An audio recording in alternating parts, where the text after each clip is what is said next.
17 months into Skybound's Energon Universe, and at last, the first issue of a brand new G.I. Joe ongoing series is here. It's not that G.I. Joe was absent from the Energon Universe until now. We had the 4 miniseries and cameos in Transformers and Void Rivals leading up to the November launch of G.I. Joe #1, but an ongoing is a whole different beast than a miniseries. An ongoing is where the real story is going to be told, where the bulk of the character and plot development is going to wind up. It's where we should find the meat of the series, in other words. So, after 17 months of build-up and anticipation, now that we finally arrived, the question is, how is it? Is G.I. Joe #1 any good?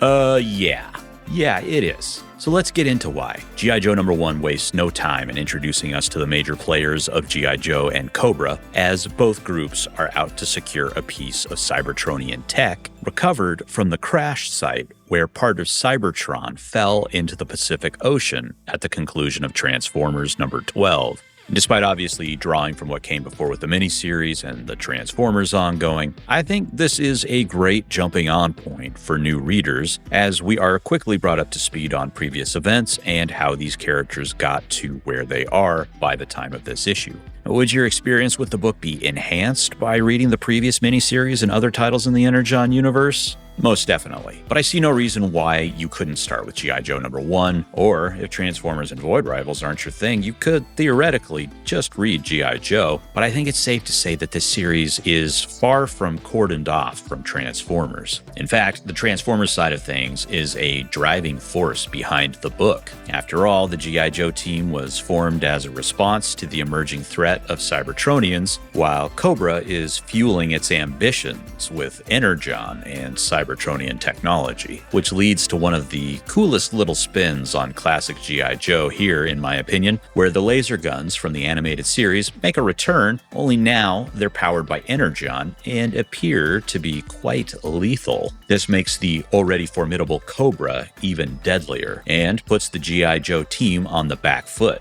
While not stated outright, it becomes clear pretty early on that Cobra's tech outclasses the current Joe team, as towards the start of the book we see the team of heroes training with unreliable jetpacks, another gadget ripped straight from the animated series. But equipment isn't the only area where Cobra has the edge. Ironically, given all the bad blood and dysfunction amongst Cobra High Command, their field teams really have their stuff together, probably motivated through a fear of Cobra Commander, whereas G.I. Joe still hasn't quite gelled as a team just yet, leading to a good amount of bickering and personality clashes. As you might expect, the Baroness is at the center of a lot of those spats. And besides Duke, nobody really seems to want her there, including Baroness herself, but the clash of personalities is obvious with the other members of the team as well. Just look at this subtle, economical exchange between Rock and Roll, Clutch, and CoverGirl, where the mismatch and tensions between their personalities are plain to see. This is one of the most exciting aspects of the book for me, because while it certainly feels like Duke is a bit more front and center in regards to characters, ultimately this is a team book, and it was a very wise decision to start the story with the characters where they are in terms of their team dynamic. For one thing, there's a lot of room for character growth and drama, but it also seems to feed into some philosophical themes underpinning both factions. Aside from some key characters, the bulk of the Cobra army is made up of nameless, faceless soldiers, characters whose identities are subsumed by the Cobra war machine. Their weapons and tools to Cobra High Command, expected to fall in line, to obey, and ultimately to be an extension of Cobra Commander's will. G.I. Joe, by contrast, is much more about individuals bringing their strong personalities as well as their special talents and unique perspectives, and then attempting to form a strong, cohesive whole. So it's about individuality and a sense of duty as opposed to fear-based conformity. At least that's what I'm picking up on from this issue, both in terms of subtext sprinkled throughout the comic, as well as a more direct explanation occurring during my favorite scene of the issue, where we see Duke wrestling with the burdens of leadership, specifically how best to lead his new team. This is a very cool moment between Hawk and Duke, and puts forth the idea idea that the best leaders are the ones that embrace the individual personalities and strengths of their team members and push them to be the best versions of themselves. While this part is a cool character moment for Duke, it's also the most endearing Hawk has been in the Energon Universe so far. Based on his previous actions, it's worth being wary of Hawk. He's come across as fairly cold and calculating so far, and he's keeping a host of secrets. So it's nice to get another side of the Colonel, encouraging both Duke and the reader to lower their guard somewhat, though I wouldn't be surprised if it swings the other way sooner rather than later. The first issue of Skybound's G.I. Joe series brings the creative team of Duke back together. Writer Joshua Williamson, artist Tom Reilly, colorist Jordie Bellaire, and on letters, Rus Wooton. This was a team I lamented potentially losing after the conclusion of Duke, so I was well beyond thrilled to see them return for the ongoing. And as you might expect, reading this issue brought a sense of familiarity due to the return of the creative team, but there were still some exciting things here to help keep the experience fresh, in addition to feeling like the cumulative result of a year's worth of stories.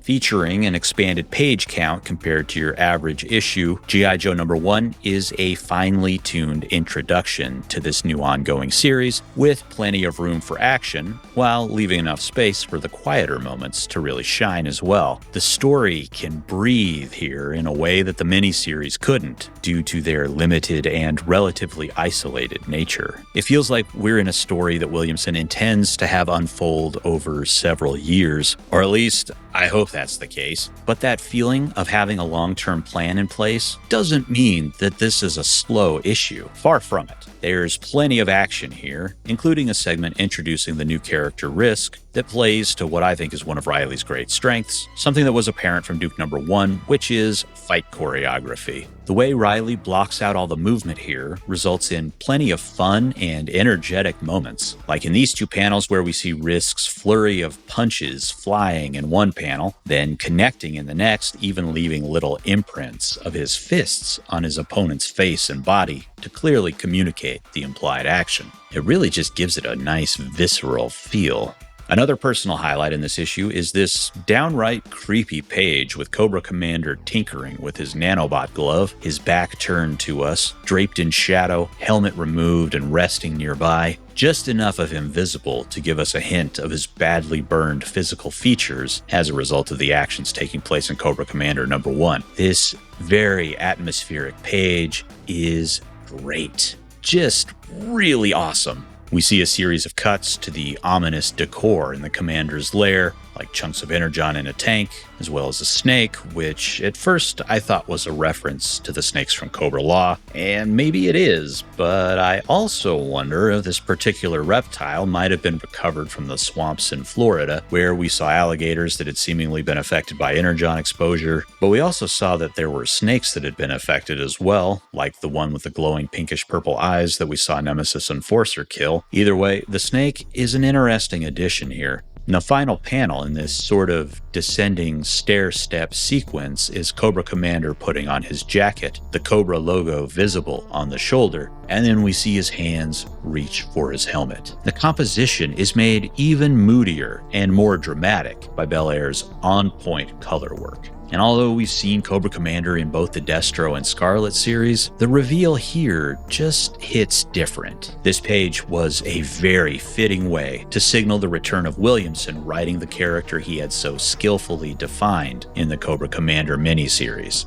One of the more striking parts of the visual identity of this book is how the Cobra lasers are handled, lighting up everything in blue and white, with the lettering following suit with these blue outlined zap effects. Everything involving the visual presence of the lasers is just extremely cool and a lot of fun to look at, with interesting usages of texture with tone patterns in some places and what looks like digital paint streaks and splotches in others. The effect really comes to a head on the last page, which, this is a hell of a way to end an issue, I must say. The overall composition combined with the fantastic color work makes for an unforgettable image and a jaw-dropping cliffhanger ending. It's just so good. And by the way, did anybody else catch the subtle foreshadowing at the beginning of the book where Duke describes rock and roll as having a big heart and being loyal to the day he dies?